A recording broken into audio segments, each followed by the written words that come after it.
ஜாதி, மதம், மொழி, இனம் இவை அனைத்தையும் தாண்டி அனைத்து உயிர்களுக்கும் ஒன்றானது பசி. இயன்றளவு பசி என்னும் பிணியை போக்குவோம்.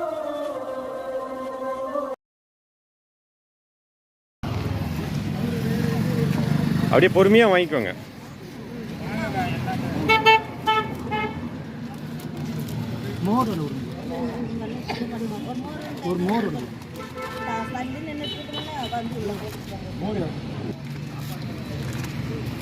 அப்படியே தண்ணி அப்படியே லைனாக வாங்கிக்கோங்க.